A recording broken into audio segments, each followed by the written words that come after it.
মাহে রমাদান আমাদের মাঝে এক অনন্য মেহমান হিসাবে আগমন করেছে। যেই রমাদান থেকে আমাদেরকে শিক্ষা গ্রহণ করে আগামী 1 বছর জীবন যাপন করতে হবে, তাহলেই মুমিনের জীবন সুন্দর এবং সার্থক হবে। মাহে রমাদানের অনেকগুলো গুরুত্বপূর্ণ শিক্ষা আছে। মাহে রমাদান থেকে অনেক কিছু শেখার আছে।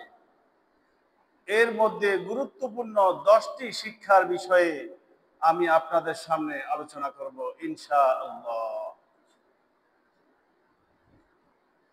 মাহে রমাদান থেকে আমরা শিক্ষা গ্রহণ করতে পারি 1 নম্বরে তাকওয়া।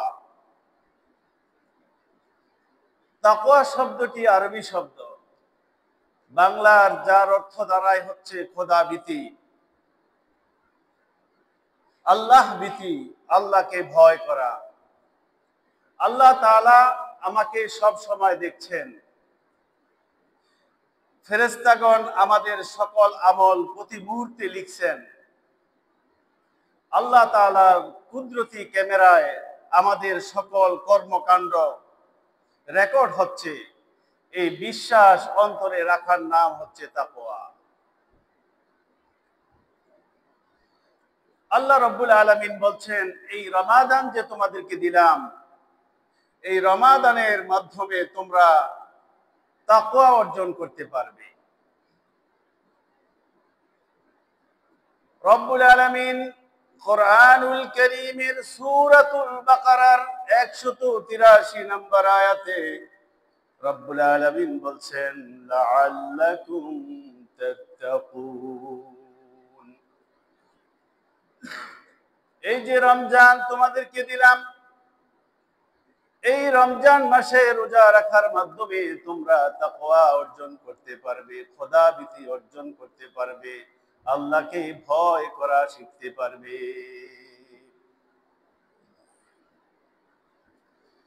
আমার ভাইয়েরা, আল্লাহকে কেমনি ভাবে ভয় করব আমরা? ইতিহাস গ্রন্থ থেকে, সিরাত গ্রন্থ থেকে আমরা জানতে পারি হযরতে ওমর রাদিয়াল্লাহু তাআলা আনহুর জীবন সম্পর্কে। হযরত ওমর ইবনে খাত্তাব রাদিয়াল্লাহু তাআলা আনহু ইসলামী জাহানের দ্বিতীয় খলিফা ছিলেন।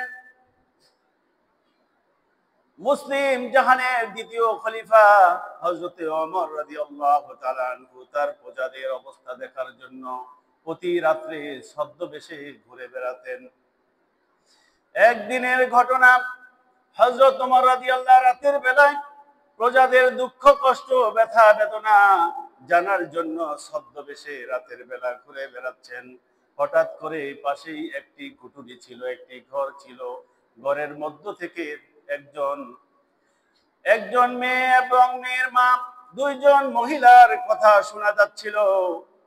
মেয়ের মা মেয়েকে বলছে, মা সকাল হয়ে যাচ্ছে, সকাল হওয়ার আগেই দুধের মধ্যে পানি মিশিয়ে নাও, কারণ দিনের বেলা যদি হয়ে যায়, হযরত ওমর রাদিয়াল্লাহু ঘোষণা করেছেন, কেউ যদি দুধের মধ্যে পানি মিশ্রণ করে তাকে চরম শাস্তি দেওয়া হবে। সুতরাং সকাল হওয়ার আগেই তুমি দুধের মধ্যে পানি মিশিয়ে নাও। মা যখন মেয়েকে এই প্রস্তাব করলেন, সাথে সাথে মেয়ে বললেন, হে মা, ওমর রাদিয়াল্লাহু তো ঘোষণা করেছে দুধে যদি পানি মিশানো হয় অনেক বড় শাস্তি দিবে। মা তখন মেয়েকে বলল, ও আমার আদরের মেয়ে, ওমর রাদিয়াল্লাহু তো এখন আমাদেরকে দেখতে পাচ্ছে না। মায়ের এই কথা শুনে এই কন্যা সন্তান মেয়ে তার মাকে উত্তর দিল, ইয়া আম্মা, হে আমার মা, হে আমার জননী, ইন কানা আমিরুল মুমিনিন লা ইয়ারানা, যদিও আমিরুল মুমিনিন ওমর ইবনে খাত্তাব ইসলামী জাহানের দ্বিতীয় খলিফা যদিও আমাদেরকে এই মুহূর্তে দেখতে পাচ্ছেন না, তবে ফা ইন্নাল্লাহা ইয়ারানা, তবে আল্লাহ তাআলা তো আমাদেরকে দেখতে পাচ্ছেন। সুবহানাল্লাহ, সুবহানাল্লাহ। হযরত ওমর রাদিয়াল্লাহু তাআলা আনহু মা এবং মেয়ের এই কথা শুনতে পেলেন। পরের দিন যখন দরবার বসলো, মা এবং মেয়েকে ডেকে বসলেন। মা এবং মেয়ে তো খুব চিন্তায় পড়ে গেলেন, আজকে না জানি কি শাস্তি আছে ভাগ্যে। মা এবং মেয়েকে ওমর রাদিয়াল্লাহু যখন তার বিচারের মুখোমুখি করলেন, বললেন, গত রাত্রে তোমরা মা এবং মেয়ে দুইজন কি কথা বলাবলি করেছিলে বলো। এই কথা শোনার পরে মা এবং মেয়ে তো আরো ভয় পেয়ে গেল। বলল, তোমরা দুইজন যে কথা বলেছ, আমি রাতের বেলা আমার প্রজাদের অবস্থা যখন জানতে গিয়েছি, তখন আমি তোমাদের কথা শুনে ফেলেছি। তবে তোমার মা যে প্রস্তাব দিয়েছে, এটি একটি অন্যায় প্রস্তাব, এটি একটি শাস্তিযোগ্য প্রস্তাব। তবে তুমি এই কুমারী মেয়ে হয়েও তুমি যে আল্লাহ তাআলাকে ভয় করেছো, আল্লাহ তাআলাকে না দেখে তুমি যে অন্তরের মধ্যে ভয় পোষণ করেছো, আমি হযরত ওমরের মন তোমার উপর খুশি হয়ে গেছে। এজন্য আমি সিদ্ধান্ত নিয়েছি, আমি ইসলামী জাহানের দ্বিতীয় খলিফা হওয়া সত্ত্বেও, আমি আমিরুল মুমিনিন হওয়া সত্ত্বেও, মুসলিম জাহানের আমি খলিফা হওয়া সত্ত্বেও, তোমার সততায় মুগ্ধ হয়ে আজ আমি সিদ্ধান্ত নিয়েছি, আমার ছেলের সাথে তোমাকে আমি বিয়ে দিয়ে তোমাকে পুত্র বধূ করে মর্যাদা দিয়ে আমার ঘরে নিয়ে আসবো। সুবহানাল্লাহ ওয়া বিহামদিহি, আল্লাহু আকবার। এটি হচ্ছে তাকওয়া। তাকওয়া মানে হচ্ছে আল্লাহ তাআলা আমাকে সব সময় দেখেন। আমি যে কাজ করি না কেন, সর্ব অবস্থায় আল্লাহ তাআলা আমাকে দেখতে পাচ্ছেন। ব্যবসায়ী যখন ব্যবসা করবে, তখন মনে মনে ভাববে, আমি যে আমার কাস্টমারকে আলু মেপে দিচ্ছি, আমি যে আমার কাস্টমারকে পণ্য মেপে দিচ্ছি, যদি কম দেই, আমার আল্লাহ তাআলা সব দেখতে পাচ্ছেন। চাকরিজীবী যখন অফিসে চাকরি করতে যাবে, তখন সে মনে মনে এই চিন্তায় ধারণা রাখতে হবে, আমার মালিক যদিও আমাকে পাহারা দেয় না, কিন্তু যেই ডিউটির মাধ্যমে আমার রিজিকের ব্যবস্থা হয়, এই ডিউটি যদি আমি ফাঁকি দেই, তাহলে আমার মহান আল্লাহ তাআলা সব দেখতে পাচ্ছেন। একজন শ্রমিক যখন মাঠে কাজ করবে, শ্রমিক মনে মনে চিন্তা করবে, আমার মালিক যদিও আমার পাশে নাই, আমাকে দেখতে পায় না, যদি আমি আমার মালিককে ঠকাই, কাজে ফাঁকি দেই, আমার আল্লাহ তাআলা আমাকে সর্বদাই দেখতে পাচ্ছেন। আমার ভাইয়েরা, মনে মনে এই চিন্তা সব সময় রেখে কাজগুলো আমরা সমাধান করতে পারলেই বোঝা যাবে আমরা তাকওয়াবান। এই জন্য আল্লাহ তাআলা বলেছেন, আমি যে তোমাদেরকে রমাদান দিলাম, এই রমাদানের মাধ্যমে তোমরা তাকওয়া অর্জন করতে পারবে।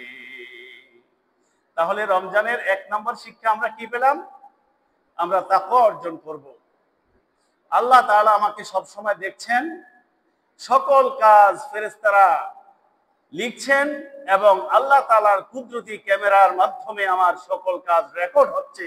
এই চিন্তা এবং ধারণা আমি সব সময় অন্তরে পোষণ করে আমার দিন রাত আমি অতিবাহিত করব।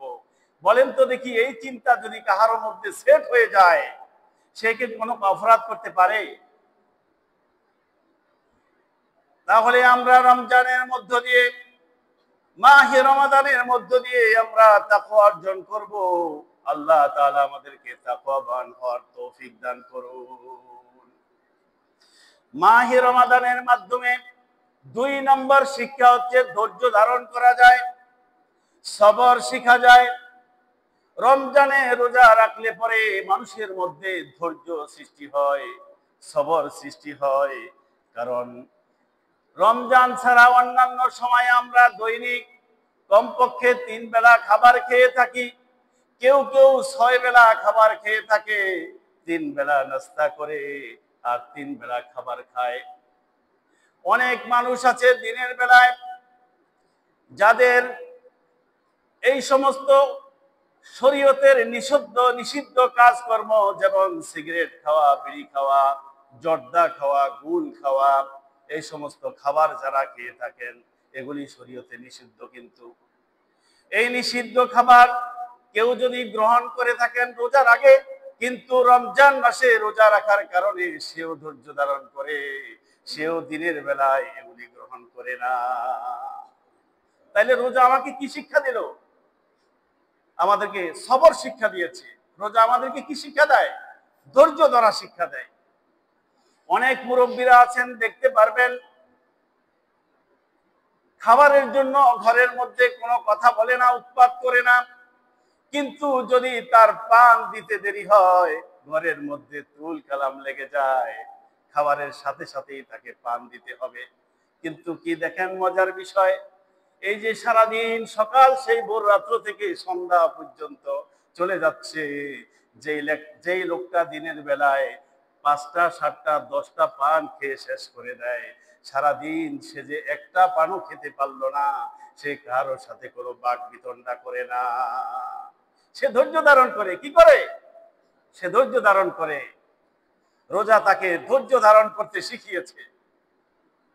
যেই মানুষটা নাস্তা দিতে দেরি হলে পরে চটে যায় অন্যের উপরে, যেই মানুষটা নিয়ম মেনে খাবার খেতে পছন্দ করে, খাবার দেরিতে দিলে পরে অন্যের উপর রাগ হয়ে যায়, সেই মানুষটাই সকাল থেকে সন্ধ্যা পর্যন্ত না খেয়ে আছে, কাহার উপর রাগ করে না। এই রোজা আমাদেরকে ধৈর্য শিখায়। কি শিখায়? এই রোজা আমাদেরকে ধৈর্য ধরা শিখায়। এই যে রোজা আমাদেরকে ধৈর্য ধরা শিখালো,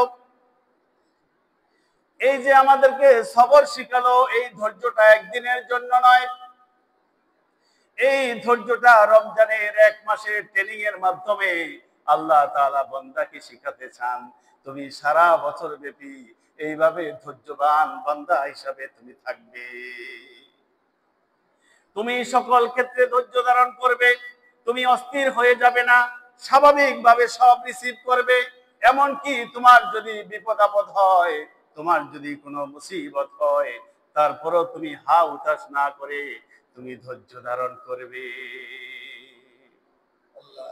যদি তুমি ধৈর্য ধারণ করো, তাহলে আল্লাহ তাআলা কোরআনের মাধ্যমে কথা দিলেন, পৃথিবীর সমস্ত ধৈর্যশীল মানুষের সাথে স্বয়ং আল্লাহ তাআলা থাকেন, আল্লাহ তাআলার সাহায্য থাকে বলে আল্লাহ তাআলা ঘোষণা দিয়ে দিলেন। সুবহানাল্লাহ। ধৈর্যশীলের সবচেয়ে বড় পুরস্কার কি? আল্লাহ তাআলা তার সাথে থাকেন, আল্লাহ তাআলা তার বন্ধু হন, আল্লাহ তাআলার সাহায্য সব সময় তার সাথে থাকে। সুবহানাল্লাহ।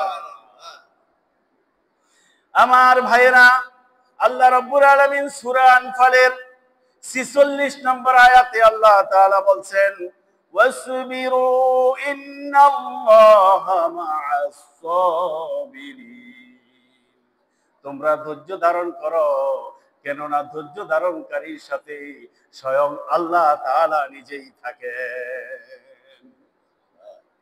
সুবহানাল্লাহ ওয়া বিহামদিহি।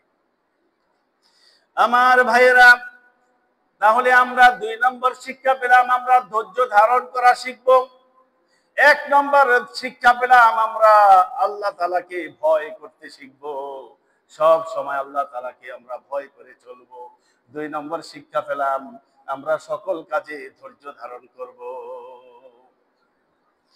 রোজার মাধ্যমে আমরা তৃতীয় যে শিক্ষা পেয়ে থাকি, রোজার মাধ্যমে আমরা তৃতীয় শিক্ষা পেয়ে থাকি, কোরআনুল কারীমকে বেশি করে তেলাওয়াত করতে হবে, কোরআনুল কারীমকে বেশি করে তেলাওয়াত শুনতে হবে। কোরআনের তেলাওয়াত করা এবং কোরআনের তেলাওয়াত শোনা, এই দুইটার অভ্যাস তৈরি হয় রমজানের মাধ্যমে। সুবহানাল্লাহ। কেননা আল্লাহ রাব্বুল আলামিন কোরআনুল কারীমকে রমাদান মাসে নাজিল করেছেন। আল্লাহ তাআলা কোরআনুল কারীমকে যেহেতু রমজান মাসে নাজিল করলেন, এই জন্য রমজান মাসে বেশি বেশি কোরআন তেলাওয়াত করতে হবে।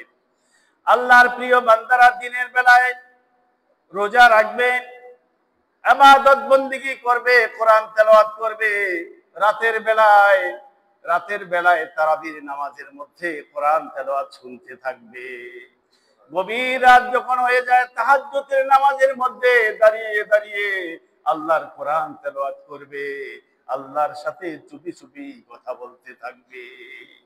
কোরআন তেলাওয়াতের মাধ্যমে কি করা যায়? আল্লাহর সাথে কথা বলা যায়।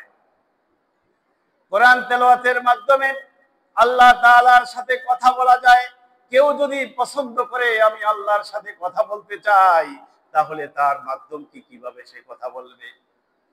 হযরত আলী রাদিয়াল্লাহু বলেন, যখন আল্লাহকে আমার কিছু বলার ইচ্ছা হয়, যে আমি আল্লাহকে কিছু শোনাইতে চাই, কিছু বলতে চাই, তখন আমি নামাজের মধ্যে দাঁড়িয়ে যাই।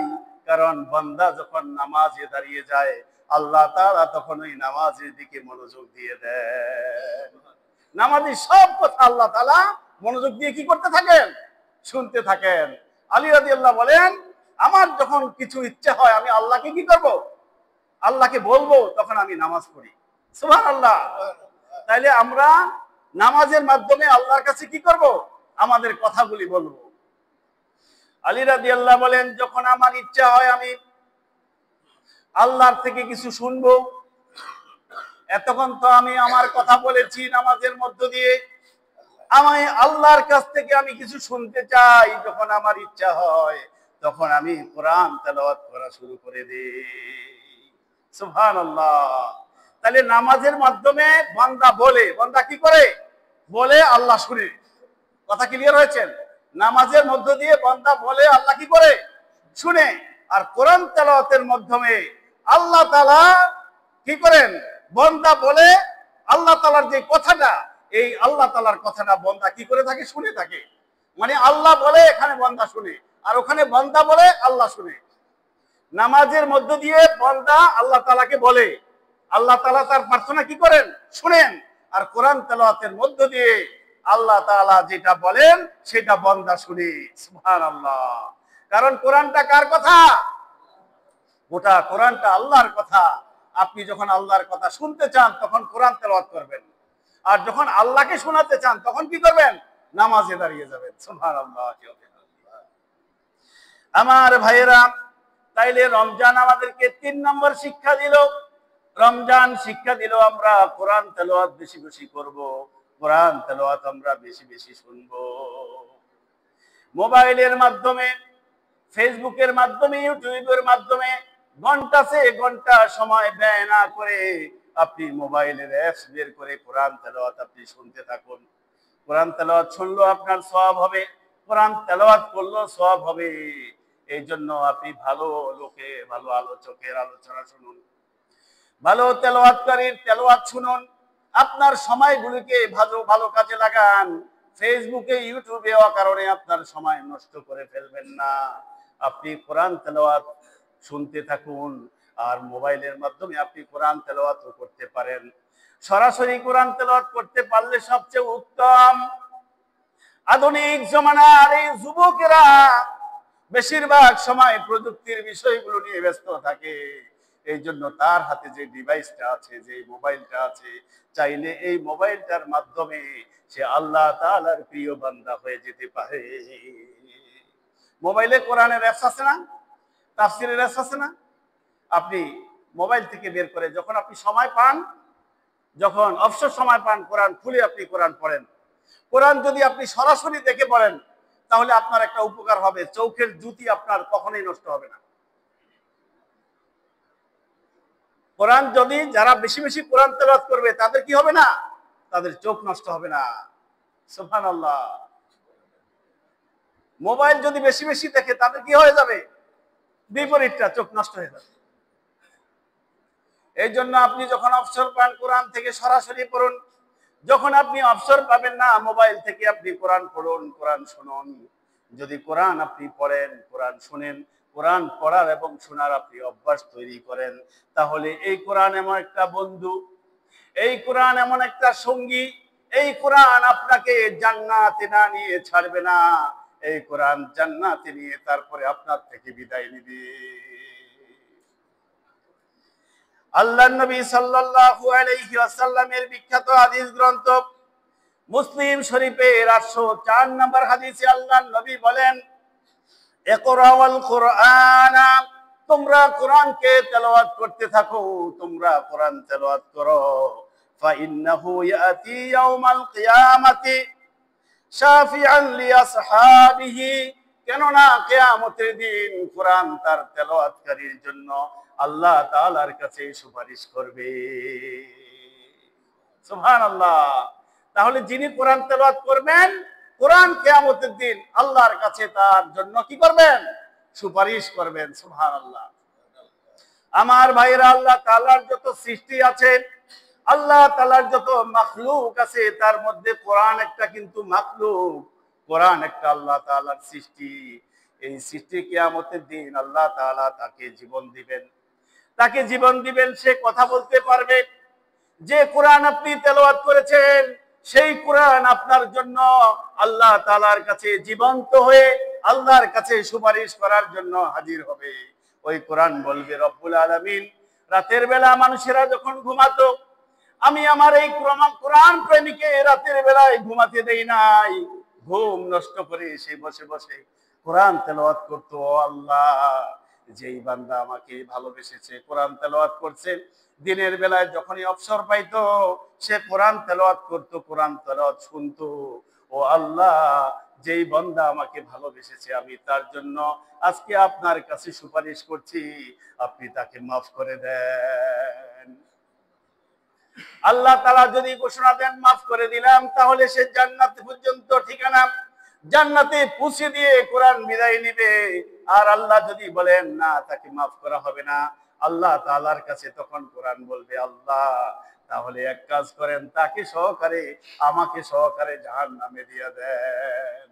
আল্লাহ বলবে, না, তা তো হতে পারে না, তুমি কোরআনুল কারীম আমার কথা পবিত্র কথা, তুমি আমার শ্রেষ্ঠ মাখলুক, শ্রেষ্ঠ সৃষ্টি কোরআন, তোমাকে তো আমি দোজখে দিতে পারি না। তখন কোরআন বলবে, আল্লাহ যদি আমাকে দোজখে দিতে না পারেন, তাহলে আমার সাথে যে প্রেম করেছে, আমার সাথে প্রেম করার কারণে রাতের বেলা ঘুমায় নাই, আমার সাথে প্রেম করার কারণে দিনের বেলা ফেসবুক ইউটিউবে সময় নষ্ট করে নাই, আমাকে তেলাওয়াত করেছে, আমার তেলাওয়াত শুনেছে, ও আল্লাহ তাহলে আপনি তার সাথে আমাকে জান্নাতে পাঠিয়ে দেন। আল্লাহ তাআলা তখন এই কোরআনের শাফাত শুনবেন। কোরআনের কি করবেন? এই যে শাফাত করবে কোরআন, আল্লাহ তাআলা সেটা ফেরত দিবেন না, সেটা কি করবেন না? ফেরত দিবেন না। ওই কোরআন তেলাওয়াতকারীকে আল্লাহ তাআলা মাফ করে দিয়ে জান্নাতের মধ্যে সমাসীন করে দিবেন। বলেন সুবহানাল্লাহ। আরেকটা জিনিস সুপারিশ করবে, রোজা। রোজা আল্লাহর কাছে সুপারিশ করবে, আল্লাহ দিনের বেলায় না খেয়ে পানাহার না করে সকল প্রকার চাহিদা থেকে নিজেকে বিরত রেখেছি, আল্লাহ ও আল্লাহ আপনি আমার এই রোজাদার বান্দাকে মাফ করে দেন। আপনার এই রোজাদার বান্দা আমার সঙ্গী ছিল, আমার জন্য কষ্ট করেছে, আপনি তাকে মাফ করে দেন। আল্লাহর নবী বলেন, এই রোজা এবং কোরআন যে সুপারিশ করবে, এই দুইজনের সুপারিশই আল্লাহ গ্রহণ করবেন এবং রোজাদারকে, কোরআন তেলাওয়াতকারীকে আল্লাহ মাফ করে দিয়ে জান্নাতে পাঠিয়ে দিবেন। সুবহানাল্লাহ। তাইলে কোরআন, রোজা আমাদেরকে তৃতীয় শিক্ষা দেয়, কোরআন তেলাওয়াত করা, কোরআন তেলাওয়াত শিখা, কোরআন তেলাওয়াত শোনা। এই রোজা আমাদেরকে শিখালো। রোজার মধ্যে আমরা কোরআন তেলাওয়াত শোনার মাধ্যমে, কোরআন তেলাওয়াত করার মাধ্যমে সারা বছর ব্যাপী আমরা এই তেলাওয়াত চালু রাখবো। আমার ভাইয়েরা, রোজা আমাদেরকে 4 নাম্বার যে শিক্ষা দান করে যায়, রোজা আমাদেরকে গোপন ইবাদতের অভ্যাস করতে শিখায়। রোজা আমাদেরকে গোপন ইবাদতের অভ্যাস করতে শিখায়। কিছু ইবাদত আছে প্রকাশ্য, মানুষ দেখতে পায়, জানতে পায়, আমাকে বাহবা দিতে পারে। যেমন যদি কোনো মানুষ নামাজ পড়ে, কোনো মানুষ যদি নামাজ পড়ে মনে মনে ভাবতে পারে মানুষেরা আমাকে নামাজি বলবে, আমাকে দিনদার ফরজগার বলবে, এটা মানুষের মনের মধ্যে আসতে পারে, থাকতে পারে, তাই না? প্রকাশ্যে যদি কোনো মানুষ দান করে, তার মনের মধ্যে এই চিন্তা আসতে পারে মানুষ আমাকে দানবীর বলবে, এই চিন্তা তার মনের মধ্যে আসতে পারে। কিন্তু কেউ যদি রোজা রাখে, এই রোজাটা এমন একটা গোপন ইবাদত, এটা আল্লাহ ছাড়া আর কেউ জানে না। এই মসজিদে আমরা যারা এসেছি, বলেন তো দেখি, কে রোজা রেখেছি, কে রাখি নাই? একমাত্র মাওলা ছাড়া কে জানে? কোনো কম্পিউটার, কোনো মেশিন নাই যা সেট করে দিলে রিপোর্ট দিবে আপনি রোজা রাখছেন অথবা আপনি রোজা রাখেন নাই। আপনি ধরে নিয়েছেন ইমাম সাহেব যেহেতু রোজা তো রাখবেই, তাই না? কিন্তু বাস্তব কি অবস্থা সেটা কে জানে? কথা বলেন না কেন? আমাকে দিয়েই বললাম, সেটা একমাত্র আল্লাহ ছাড়া আর কেউ জানে না। এই জন্য রোজাটা একটা কি গোপন ইবাদত। এটা কি ইবাদত? সুবহানাল্লাহ। এই রোজা গোপন ইবাদত করতে শিখায়। 2 নম্বরে রোজা গোপন ইবাদত করতে শিখায় রাতের বেলা যখন আমরা সেহরি খেতে উঠি। কিছু আল্লাহর বান্দা আছে তারা প্রতিদিন তাহাজ্জুদ নামাজ পড়ে, সব মানুষরা ঘুমায়, এই মানুষটা ঘুমায় না। এই মানুষটা আল্লাহর সাথে সম্পর্ক গড়ে নিয়েছে। যখনই সে খাবার খেতে উঠে, একটু আগে উঠে 2 রাকাত 4 রাকাত 6 রাকাত সে তাহাজ্জুদ নামাজ পড়ে। এই তার নামাজ সম্পর্কে পৃথিবীর কেউ জানে না, অনেক সময় পরিবারের কেউ জানে না। আমার এক আত্মীয় ছিলেন, বয়োবৃদ্ধ আত্মীয়া। আমি তাকে যতদিন দেখেছি তাহাজ্জুদ নামাজ তাকে মিস করতে দেখি নাই। বয়স কমপক্ষে 100 বছর হবে। আমি যত বছর তাকে দেখেছি কোনোদিন তিনি তাহাজ্জুদ নামাজ মিস করেন নাই। ঘটনাক্রমে একদিন আমরা বেড়াতে গিয়েছি। আমার ওয়াইফকে আস্তে আস্তে কানের কাছে এসে দেখে বলতেছে, বোন আমি তো মেসটা খুঁজে পাচ্ছি না, আগুন জ্বালানোর জন্য দয়া করে একটু মেসটা বের করে দেব। আমি যদি মেসটা খুঁজে পেতাম তোকে আমি কষ্ট দিতাম না, আমার ইবাদতের জন্য তোকে আমি ডিস্টার্ব করতাম না। 100 বছরের একজন বয়োবৃদ্ধ মহিলা, তার অনুভূতি কি আপনি দেখেন যে আমার ইবাদত শুধু আল্লাহর জন্য, আমার ইবাদতের জন্য আমি কাউকে কষ্ট দিতে চাই নাই, অনিচ্ছা সত্ত্বেও আমি তোমাকে ডেকেছি। সুবহানাল্লাহ। এই গোপন ইবাদত করা শিখায় রোজা, গোপন দান করা শিখায় রোজা। বহু মানুষ আছে সমাজের মধ্যে তারা দান সৎকা করে কিন্তু মানুষ জানে না। তার ডান হাত দান করে বাম হাত জানে না, বাম হাত দান করে ডান হাত জানে না। আত্মীয় স্বজন, গরিব মিসকিন অসহায় মানুষদের খোঁজ খবর নিয়ে নিয়ে সে গোপনে গোপনে দান করে চলে আসে। দোকানদারের কাছে গিয়ে বলে, ভাই তোমার দোকানে বাকি খায়। এমন কিছু লোক আছে যারা অনেক দিন ধরে টাকা দিতে পারে না, এমন 2-4 জন লোকের লিস্টি আমাকে দাও। বলে, ভাই কেন দেব? বলে, ভাই একটু দয়া করে দাও। তখন সে লিস্টি যখন বের করে দেয়, অমুক অমুক অমুক লোক আছে দীর্ঘদিন ধরে বাকি খায়, টাকা দিতে পারে না। তখন সে গোপনে টাকাটা পরিশোধ করে যায়, বলে যায়, ভাই তুমি আমার কথা তাকে বলিও না। সুবহানাল্লাহ। এগুলি হচ্ছে গোপন ইবাদত। এগুলি কি? এই গোপন ইবাদত আল্লাহর রাগ কমিয়ে দেয়। গোপন ইবাদত আল্লাহর গুসা কমিয়ে দেয়। আমার উপরে যদি আমার কর্মের কারণে আল্লাহ রাগ করে থাকেন, আমার উপরে যদি আমার কর্মের কারণে আল্লাহ গুসা হয়, আমার এই গোপন ইবাদতের জন্য আল্লাহ তাআলা আমার উপর থেকে গুসা উঠিয়ে নিয়ে সন্তুষ্ট হয়ে যান। আমার ভাইয়েরা, তাহলে আমাদেরকে রোজা শিখালো গোপন ইবাদত করা, গোপনে গোপনে তাহাজ্জুদ নামাজ পড়া, গোপনে গোপনে দান সদকা করা। আমাকে রোজা শিখিয়ে যায় আল্লাহর কাছে গোপনে গোপনে দোয়া করা। কারণ আমি যে এমন কিছু অপরাধ আমি করেছি যেটা পৃথিবীর কেউ জানে না, একমাত্র মালিক জানে আমি কি অপরাধ করেছি, পৃথিবীর কেউ জানে নাই। যদি জানতো তাহলে আমাকে সালাম না দিয়ে, বাহবা না দিয়ে, আমাকে জুতার মালা দিয়ে গলার মধ্যে সারা সমাজের মধ্যে ঘুরে আনতো। এমন কিছু অপরাধ আমি করেছি, এমন বহু অপরাধ আমরা করে ফেলেছি। সেই এই রমজান আমাদেরকে শিখায় গভীর রাতে উঠে মালিকের কাছে ধর্ণা দাও। ও আল্লাহ, না বুঝে না শুনে যৌবন কালের তারুণায় ইচ্ছায় অনিচ্ছায় কত অপরাধ করেছি। রব্বুল আলামিন সবাই ঘুমিয়ে আছে, দেখো শুধু তুমি জেগে আছো আর আমি জেগে আছি। আল্লাহ তুমি আমার এই গোপন গুনাহগুলো মাফ করে দাও। এই জন্য আল্লাহ রাব্বুল আলামিন হাসরের মাঠে বান্দাকে ডাকবেন, ডেকে কানে কানে জিজ্ঞেস করবেন, বান্দা এই অপরাধ তুমি করেছো কিনা? বান্দা বলবে হ্যাঁ, রব্বুল আলামিন না বুঝে তো আমি অপরাধ করে ফেলেছি। আল্লাহ বলবেন দুনিয়ার কারো কাছে প্রকাশ করছো কিনা? বলবে না, কারো কাছে প্রকাশ করি নাই মালিক, আপনার কাছে শুধু ক্ষমা চেয়েছি। আল্লাহ বলবেন যাও, যেহেতু কারো কাছে প্রকাশ করো নাই, আমি আল্লাহর কাছে ক্ষমা চেয়েছো, এই পাপের কথা তুমি জানো আর আমি জানি, আমি আল্লাহ তোমাকে মাফ করে দিলাম। আমার ভাইয়েরা, আল্লাহ রাব্বুল আলামিন এই রোজার মাধ্যমে আমাদেরকে শিক্ষা দেন, আমরা গোপনে গোপনে আল্লাহকে ডাকবো, আমরা গোপনে গোপনে ইস্তেগফার করব, আল্লাহর কাছে আমরা ক্ষমা চাইবো, আল্লাহর কাছে আমরা মাফ চাইবো। তাহলে আল্লাহ তাআলা আমাদের জীবনের সব গুনাহ খাতা ক্ষমা করে দিবেন।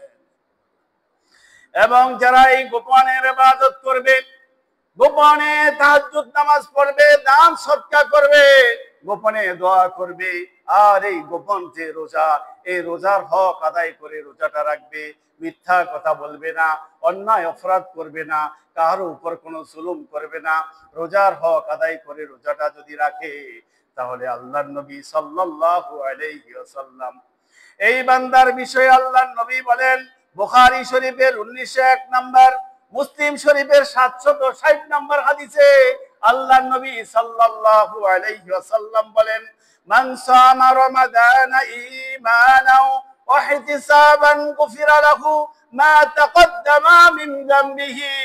আল্লাহর নবী বলেন, কোন মানুষ যদি রমজানের হক আদায় করে রোজা রাখে, তাহলে আল্লাহর নবী বলেন আল্লাহ তাআলা তার পূর্ববর্তী জীবনের সব গুনাহ খাতা মাফ করে দেন। রমজানের হক আদায় করে রোজা রাখলে কি হয়ে যায়? পিছনের জীবনের সব গুনাহ মাফ হয়ে যায়। কবিরা গুনাহগুলোর জন্য তওবা করতে হয়। কবিরা গুনাহগুলোর জন্য কি? রমজানের রোজা হক আদায় করে রাখবে আর আল্লাহর কাছে তওবা করবে, তওবা করে বলবে আল্লাহ আর কখনো এই অপরাধ আমি আর করব না। তওবা মানে ফিরে আসা, তওবা মানে কি? এই তওবা করার পরে সেকেন্ড আর এই গুনাহ করা যাবে না। তাহলে আল্লাহর নবী বলেন, এই রোজা যে রাখলো, হক আদায় করে রাখলো এবং তওবা করলো, জীবনের আর কোনো সময় এই গুনাহকে রিপিট করলো না, আল্লাহর নবী বলেন এই লোকটাকে আল্লাহ তাআলা তার পিছনের গুনাহ এমন ভাবে মাফ করে দেন যেমন একটা শিশু দুনিয়াতে আসে নিষ্পাপ হিসাবে। সুবহানাল্লাহ, সুবহানাল্লাহ। আমার ভাইয়েরা, 5 নম্বরে রোজা আমাদেরকে শিখায় আত্মশুদ্ধির মাধ্যমে আল্লাহর কাছে প্রিয় বান্দা হওয়া শিখায়। 5 নম্বর শিক্ষা হলো আত্মশুদ্ধি করে নিজেকে পরিবর্তন করে আল্লাহর কাছে প্রিয় বান্দা হয়ে যাওয়া। রোজা আমাদেরকে 5 নম্বরে কি শিখালো? আত্মশুদ্ধি মানে নিজের পরিবর্তন, নিজের আমলের পরিবর্তনের মধ্য দিয়ে আল্লাহর প্রিয় বান্দা হয়ে যাওয়া, আল্লাহর কাছে বিশেষ বান্দা হয়ে যাওয়া। সুবহানাল্লাহ। অতীত জীবনে যত গুনাহ করেছি তওবা করে ফেলবো। আস্তাগফিরুল্লাহ, সবাই বলেন আস্তাগফিরুল্লাহ, আস্তাগফিরুল্লাহ, আস্তাগফিরুল্লাহ আল্লাযী আতুবু ইলাইহি। ও আল্লাহ, আপনি আমাদের মাফ করে দেন, আমরা আমাদের সকল গুনাহ থেকে তওবা করলাম, আল্লাহ আর কোনোদিন আমরা কোনো গুনার মধ্যে ফেরত যাব না। এই যে আমার সাথে দোয়া করলেন, এই দোয়ার উপর যদি মৃত্যু পর্যন্ত আপনি ঠিক থাকেন, নবীজি বলেছে আল্লাহ তাআলা তাকে শিশুর মতো তাকে ক্ষমা করে তাকে নিষ্পাপ করে দিবে। সুবহানাল্লাহ, সুবহানাল্লাহ। আমার বন্ধুগণ, আত্মশুদ্ধি মানে হচ্ছে নিজেকে সংশোধন করা। এই রোজা আমাদেরকে শিখিয়ে গেল নিজেকে সংশোধন করে ফেলো, নিজেকে পাল্টিয়ে ফেলো। গোটা দুনিয়ার স্লোগান হলো নিজেকে পাল্টাও, সমাজকে পাল্টাও, রাষ্ট্রকে পাল্টাও, নিয়ম নীতিকে পাল্টাও। পুরাতনটা চলবে না, নতুনটাকে স্থাপন করো। পৃথিবীর সবাই তো এটাই পছন্দ করে, তাই না? তাহলে আমরা কি আমাদেরকে পাল্টাবো না? তাহলে রোজা আমাদেরকে শিখিয়ে গেল নিজেকে পাল্টিয়ে ফেলো। অতীতে যা ভুল করেছো, অতীতে যা গুনাহ করেছো, অতীতে যা মার্জনা তোমার হয়েছে, পরিবর্তন হয়ে যাও, নিজে সংশোধন হয়ে যাও, নিজে আল্লাহর কাছে ধর্ণা দাও, আর কখনো তুমি গুনাহের কাছে ফেরত যাবে না। আমার ভাইয়েরা, তাহলে আল্লাহর কাছে আমরা গোপনে গোপনে কাঁদবো, চোখের পানি ফেলবো। আল্লাহর কাছে চোখের পানি যদি আপনি ফেলতে পারেন, চোখের পানির এত দাম, চোখের পানির এত মর্যাদা। জাহান্নামের আগুনকে কোনো পানি দিয়ে থামানো যাবে না। দুনিয়ার কোন দমকল জাহান্নামের আগুনকে থামাতে পারবে না।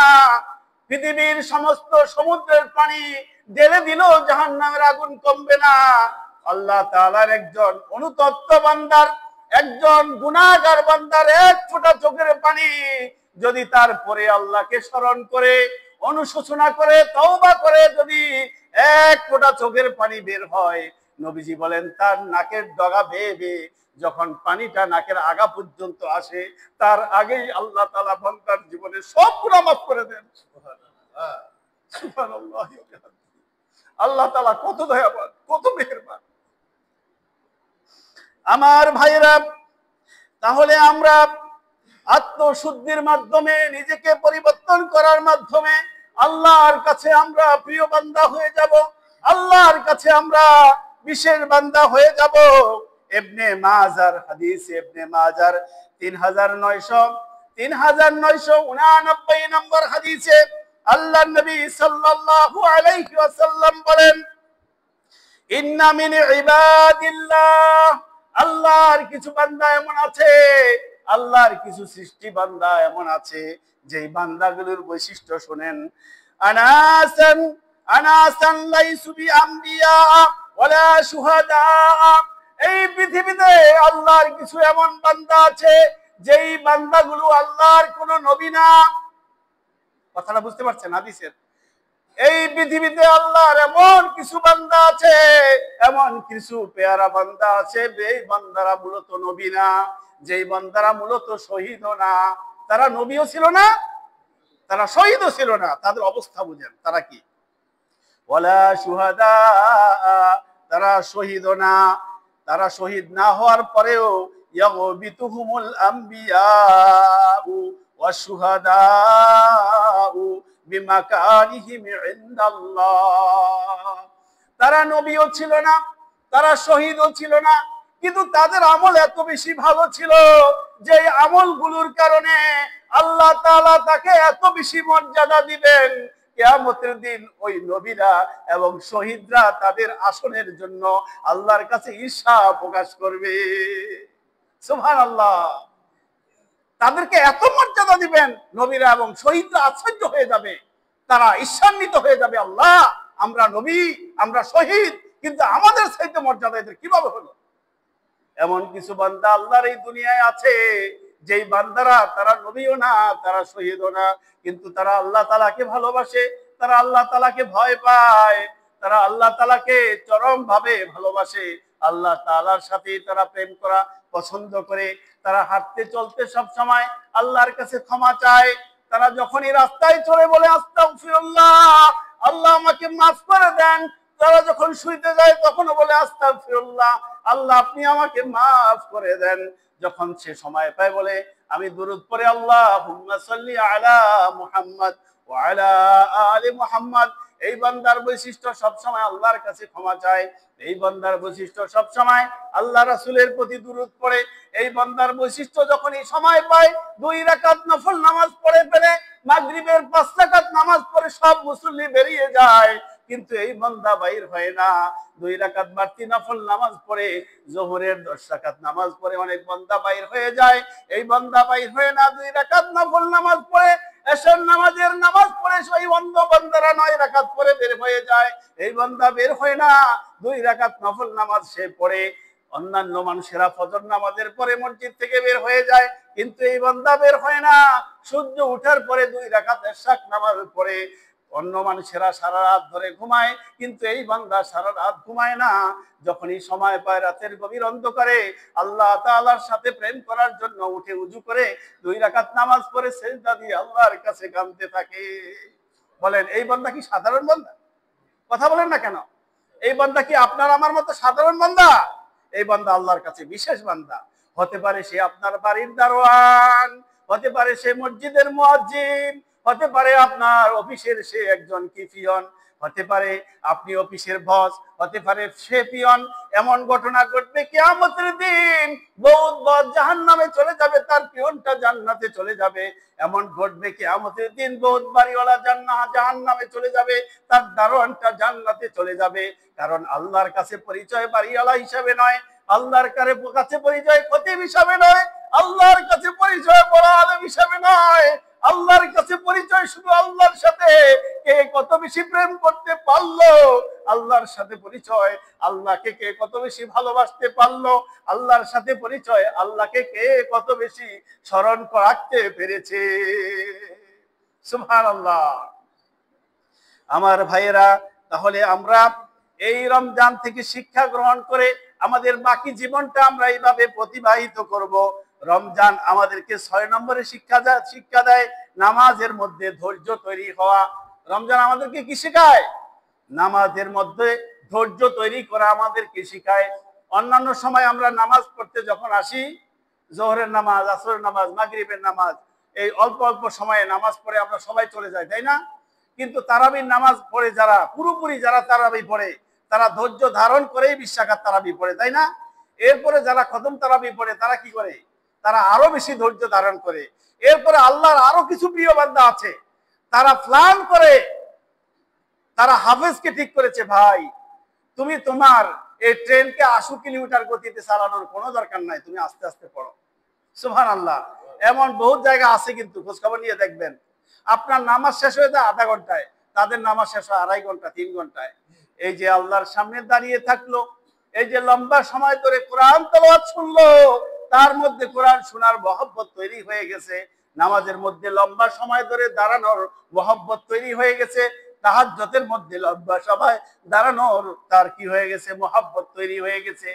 এখান থেকে শিক্ষা নিয়ে সে অন্যান্য নামাজগুলোকে লম্বা করার চেষ্টা করে। আল্লাহর এই বিশেষ বান্দার বৈশিষ্ট্য হচ্ছে তার নামাজ লম্বা হয়। তার নামাজ কি হয়? জামাতের নামাজগুলো ব্যতিক্রম, যেহেতু ইমাম সাহেবকে ভারসাম্য রক্ষা করতে হয়। এই মুসল্লিদের মধ্যে কেউ কোমর ব্যথার লোক আছেন, কেউ অন্য অসুস্থ লোক আছেন, এই জন্য ইমাম সাহেব সূরা কেরাত নেওয়ার সময় অনেক কিছু চিন্তা করে কি করতে হয়, তাকে চিন্তা করে পড়তে হয়। যে নানা শ্রেণীর ব্যক্তিগত নামাজ যখন পড়বো আমরা লম্বা লম্বা সূরা দিয়ে পড়বো। আমরা ব্যক্তিগত নামাজ কিভাবে পড়বো ভাই? লম্বা লম্বা সূরা দিয়ে পড়বো। ব্যক্তিগত নামাজ যদি আমরা লম্বা লম্বা সূরা দিয়ে পড়তে পারি, তাহলে আমাদের নামাজের মধ্যে লম্বা সময় দাঁড়িয়ে থাকার অভ্যাস তৈরি হবে। আর আল্লাহ তাআলাই বলছেন তোমরা নামাজের মধ্যে লম্বা সময় ধরে দাঁড়িয়ে থাকো। আল্লাহ রাব্বুল আলামিন সূরা বাকারার 238 নম্বর আয়াতে আল্লাহ তাআলা বলেন, ওয়াকুমু লিল্লাহি কানিতিন, তোমরা নামাজের মধ্যে কি করো? দাঁড়িয়ে থাকো, আল্লাহর সামনে বিনীত গোলামের মতো দাঁড়িয়ে থাকো। সুবহানাল্লাহ। বিনীত গোলাম বুঝছেন? বিনীত গোলাম মানে হচ্ছে যেই গোলাম যেই কোনো কাজ দিলে কোনো প্রশ্ন করে না। গোলাম মানে চাকর, আরবিতে হচ্ছে কি? গোলাম। বাংলাতে চাকর, ইংরেজিতে সার্ভেন্ট। আমরা সবাই কি বলেন তো? কথা বলেন। আমরা আল্লাহর গোলাম। বাংলাতে হচ্ছে বান্দা, বাংলাতে হচ্ছে কি? বান্দা। আরবিতে গোলাম, ইংরেজিতে কি? সার্ভেন্ট। বান্দা বা চাকর। তাহলে আমরা সবাই কি? আল্লাহর চাকর।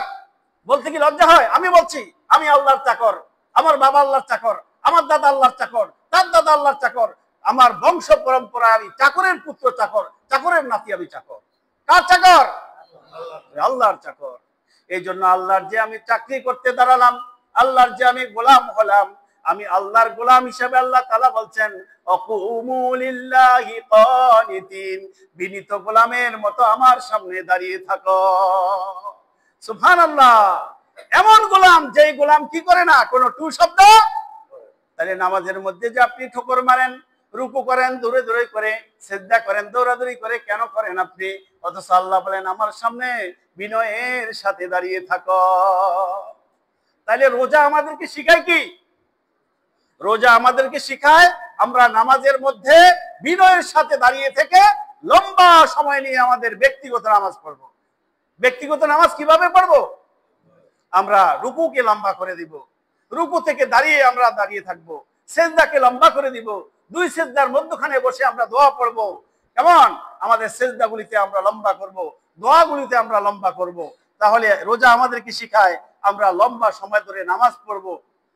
আর লম্বা সময় ধরে যদি আমরা নামাজ পড়ি, আমরা আল্লাহ তাআলার প্রিয় বান্দা আমরা হতে পারবো। কারণ সাহাবা কিরামের বৈশিষ্ট্য ছিল, সাহাবা কিরাম যখন নামাজ পড়তেন, কাআন্না রুয়ুসাহুম আলা তয়ির, ফাকিরা মনে করতে একটা মৃত গাছ।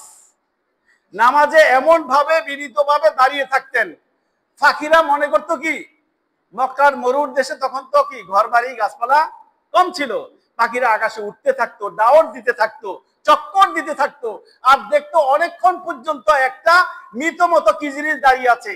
ওই পাখিরা মৃত গাছ ভেবে ওই সাহাবীদের মাথার উপর দাঁড়িয়ে থাকতো। বলেন সুবহানাল্লাহ। সাহাবাদের নামাজ ছিল এরকম লম্বা। তাহলে আমরা এই লম্বা সময় ধরে নামাজ পড়বো ইনশাআল্লাহ। তারিখ গ্রন্থের মধ্যে এসেছে হযরত আলী রাদিয়াল্লাহু তাআলা আনহু তিনি নামাজের মধ্যে খুব বেশি একনিষ্ঠ ছিলেন। ইসলামী জাহানের খলিফা হযরত আলী রাদিয়াল্লাহু নামাজের মধ্যে কি ছিলেন? খুবই একনিষ্ঠ থাকতেন। এত বেশি একনিষ্ঠ থাকতেন, একদিনের ঘটনা, এক যুদ্ধের ময়দানে তার পায়ের মধ্যে তীর বিঁধে যায়।